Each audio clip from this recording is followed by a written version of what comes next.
Yo, what's good, YouTube, man? It's Gabriel with another Fan TV back at you. The video at the content. This video, go and smash that like button at the content of this channel.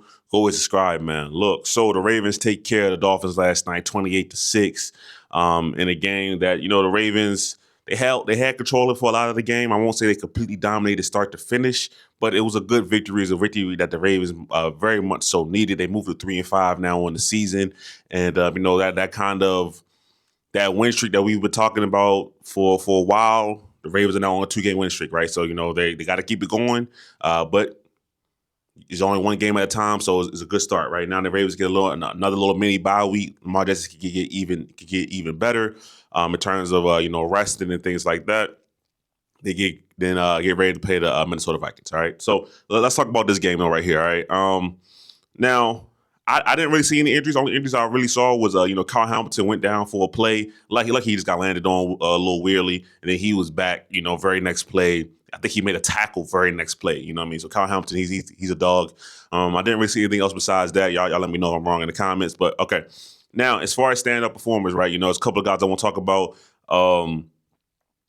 Let's start with the defense, right? So, I want to say that honestly, the two main guys on the defense stepped up and had really good games. That's Roquan Smith and that's Kyle Hamilton, right? I just mentioned Kyle Hamilton. Kyle Hamilton was literally all over the field versus the Miami Dolphins. Literally, he lines up at linebacker, he lines up at slot, a little bit at safety. He's on the edge now. Anywhere that the Dolphins wanted to go, Kyle Hamilton was there, right? Kyle Hamilton was holding the edge strong. He was blitzing. When he gets in the open field, he's bringing people down, tackles. He, on the fourth down, I believe it might be the second half, for whatever reason, the Dolphins try to go one-on-one fade with Devon Achane on Kyle Hamilton. That's locked up. That ends up being a turnover. I think that might have been ended the first half, actually.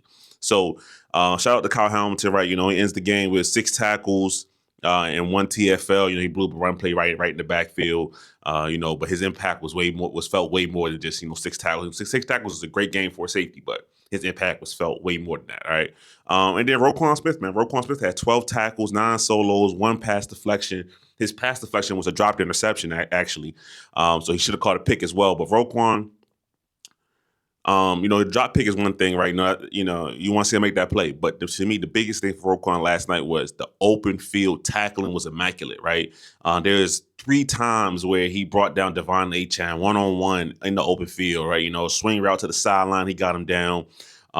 When the Dolphins got backed up, I think they ran a screen pass. It was like 3rd and 16, somewhere around that along the lines. The Ravens blitz, Dolphins have a perfect call for it. If Roquan does not make this tackle on Devon Achane, it's a first down and maybe even more than that, right? So it was a lot of space behind him. He breaks him down one-on-one, gets him to the ground, right? So Roquan, since he has been back, is making a series of open field tackles, and he is looking like the $80 million, $100 million linebacker that the Ravens paid him to be, right? So that's very, very good news, right? That's what I want to see. Like, we give him a linebacker credit, making tackles in the open field.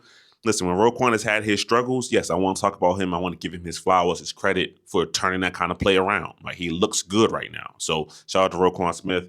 And then, last guy on defense, Malachi Starks, right? Gets his first career interception. Malachi Starks was fine all over the field as well. He had 5 tackles, pass deflection, and an interception. He's been getting a lot of flack from the Ravens Twitter online and things like that. Listen, this guy plays deep safety, right? Unless the ball is going 30, 35 yards down the field, you're not going to see him a lot. And honestly, this game, they actually played around the line of scrimmage a little bit more. He made a couple of plays, especially that first drive at the line of scrimmage. So that was surprising. So maybe they want to get him more involved in the action, right? And not just have him play 30 yards down the field. So I like that as well. He's making tackles, and then the interception, Tua throws up, throws up a ham sandwich, and Malachi Starks goes up there and gets it, right? You know what I'm saying? So that's what you want to see from your deep safety.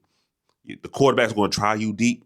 Can you have the skills to bring the ball down, right? And this is not an easy interception, right? He has to go up and moss the defender and make that pick, right? So shout out to Malachi Starks, right? Beautiful play, all right? And then offensively, Lamar Jackson, particularly in the second half, right? I think first half he was playing it safe, playing it tentative. He didn't really want to go full out burst. He was saying how the hamstring felt and whatnot, which is completely understandable, obviously. But then second half, he turned it on, man. He was good in the first half. Don't get me wrong, he was very good in the first half. But second half, he was great. right? The scramble, the scrambles like okay, he started feeling himself. The passes were sharper. That arm became to life. The big ball on the sideline is Zay Flowers. The strike over to Rashad Bateman for a touchdown. Like he did a lot, right? Lamar Jackson's first game back. We're talking 18 for 23, 204 yards, 4 touchdowns, 143.2 quarterback rating, 91.9 QBR. Then you add on 5 carries, 14 yards. He really was the one long scramble for 13 yards that Lamar Jackson really did his damage on, right? So just a nice game for Lamar Jackson, right? I really thought it was masterful in the way he did it. He managed the pocket well because there was something that was closing in on him, right? We'll talk about that as well, right? And then, lastly, Derrick Henry, 19 carries, 119 yards. Derrick Henry, I believe, has reached for his career 12,000 yards and 100 touchdowns. So, Matt, big for him, right? He didn't score a touchdown in this game, but I think he reached that 100 touchdown mark last game. 12K yards. He's a Hall of Fame running back. So shout out to him. Now, I do have some issues with Derrick Henry. We'll talk about that, but All right, now just about the game in general, just some negatives, right? And then we'll get into the positives overall. Negatives, I would say for this, right? I think that even though the Ravens defense had a very good game, they forced a couple turnovers. They forced, I believe, that'd be 3 turnovers in total, right? They had 2 fumbles and an interception. Lloyd Gilman, great fumble. Marlon Humphrey. I mean, I think they're giving credit to Teddy Buchanan, but to me, it looks like Marlon Humphrey punched that ball out. But shout out to Teddy Buchanan, AFC Defensive Rookie of the Month, right? And then Malachi with the interception, right? I will say this though, you gotta take away the strength of the opposing offense, and the strength of the Miami Dolphins is passing over the middle. And I think they let Tua hit that back foot too many times, hit his first read over the middle, way too many times, right? So if I had a complaint, that would be it, right?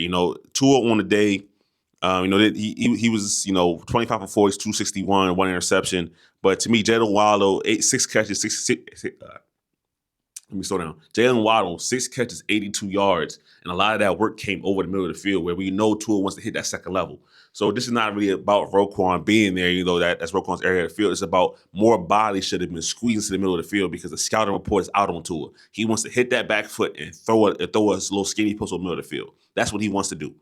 And too many times Ravens let him do that, right? So that'd be my complaint, right? And same thing, honestly, the pass rush isn't very good unless they're sending pressure.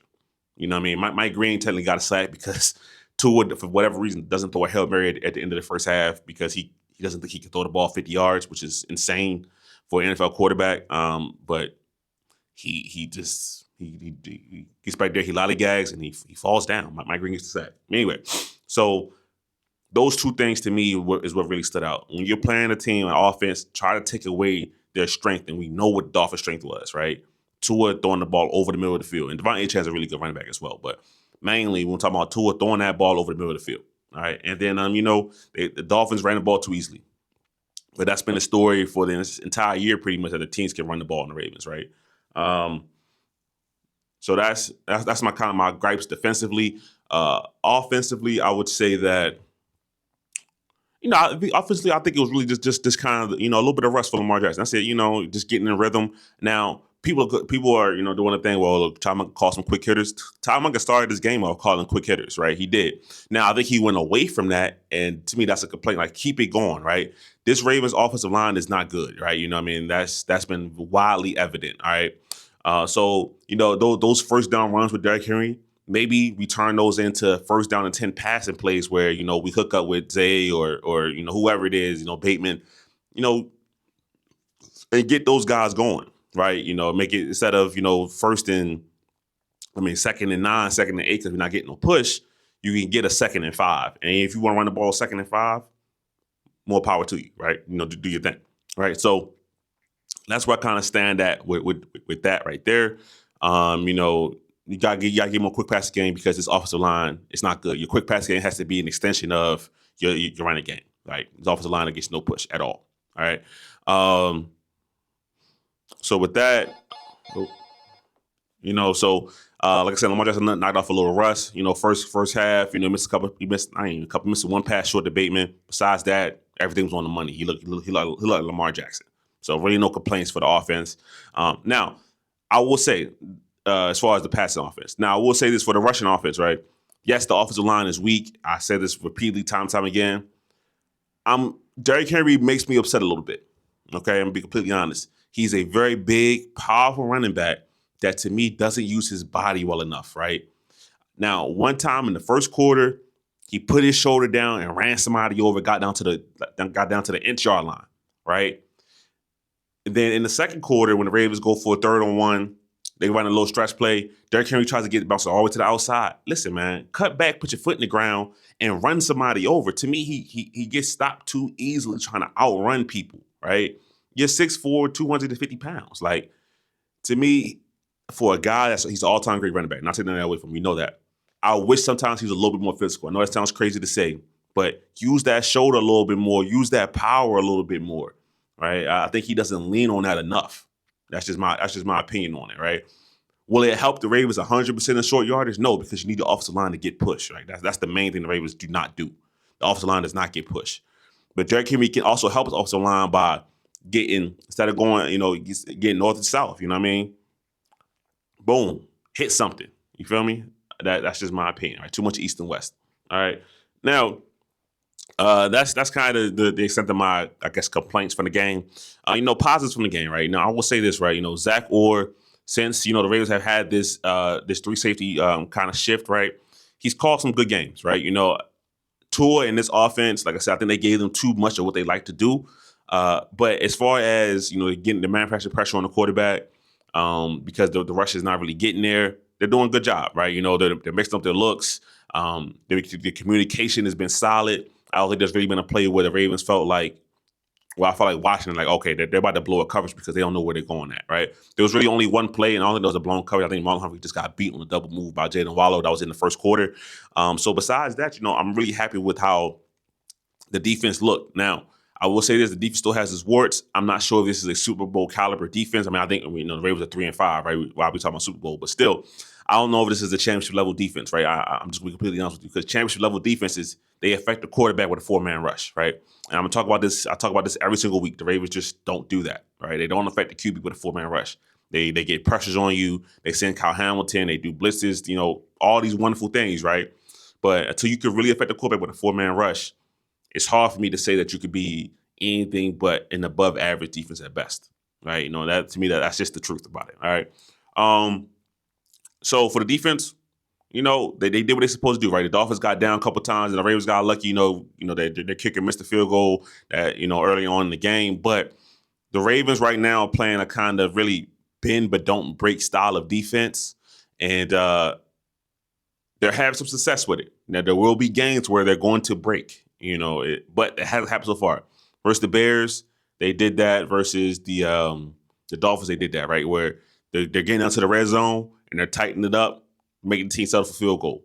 And now they're getting turnovers, right? So now in the last 2 games, right, that's 4 turnovers, right? So 1 versus the Bears, 3 right here versus the Miami Dolphins, right? And they don't count turnovers on downs as, actual turnovers. So, the Dolphins actually will go for it on 4th down. That's another turnover. They don't get it, right? So the Ravens defense, if you're not going to be an A+ unit in terms of, getting to the passer, things like that, you got to be able to force some turnovers. So I love the fact that they were able to strip the ball multiple times from the Miami Dolphins and get that possession back for the offense, right? That's what I love to see. All right, so that's what you got to do. You got to manufacture turnovers. And, Marlon Humphrey, I really think he punched that ball out, so good for him getting that fruit punch, right? Shout out to Aloy Gilman, in the first quarter, getting that play. He's been a great addition, right? He missed a tackle in the flat, but nobody's perfect, right? But besides that, I have no complaints about Aloy Gilman. I really do, right? I really don't, right? He's been a good addition. Okay, so shout out to him. I love that. And then offensively, I would say that the old line it's hard. It's going to be hard. You know what I mean? They aren't very strong in pass pro as well. The pocket gets very condensed, very compressed. Very quickly, right? So for me, this is on Tom Monkey to get some more play action going, right? I think the Ravens look really good running under center play action, and they don't do it a ton. I don't know if that's the comfortability of, if that's the preference of Lamar, or that's the preference of Tom Monken. I don't know what it is, but to me, the Ravens offense looks really good when they can go under center run play action, because you can get your zone going one way, then you can pull them on out the other way, get them on the run, boots. Hit somebody come across on a slide route, anything. You can do all these kind of things. And I feel like they don't take advantage of that enough, right? When the Ravens go under center play action, it usually leads to good things, right? The touchdown to Rashad Bateman, under center play action. When the Ravens had to kill off the game at the end of the game, after the Dolphins turned the ball over again, Ravens go under center play action. Lamar does a strike down the middle of the field to Charlie Kohler, right? It's there. You know what I'm saying? So like I would love to see this be used more. All right. That's my humble opinion on it. But besides that, under center play action, under center game in general, right? And then just a little bit more quick game. To me, those two things I would really love to see. But this game, I thought the offense managed themselves effectively, right? Lamar did Lamar things. Like he extended the play a couple times. He looked good. Once he was, once he was fully warmed up, it felt like, okay, I'm back to being myself again. He makes some really good plays out there, right? He did what LeBron Jackson does, right? He threw the cape on some plays, right? And it's a beautiful thing to see.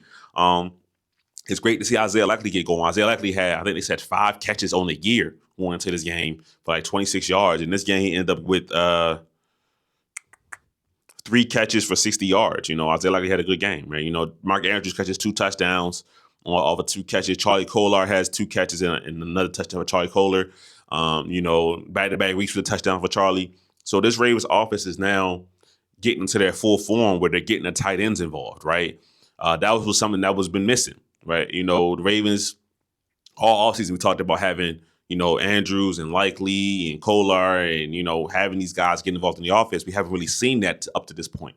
And now that everybody is healthy again, the Ravens have their full complement of weapons. That's great. Also, I want to mention that Keaton Mitchell is getting some more burns, getting some more tick out there, right? So I think the Ravens realized that Todd Monken realized, really, it's probably John Harbaugh, honestly, because John Harbaugh is the one that had him inactive, right? For whatever reason, because of special teams reasons. And all of a sudden, he could play special teams, which he always could play. Anyway, doesn't matter. He's out there, which is the important part. He gives the Ravens another dynamic option. Not saying he did anything spectacular versus the Dolphins, but the fact that he's out there gives the defense something else to worry about. And also, they had him out there pass protection too, right?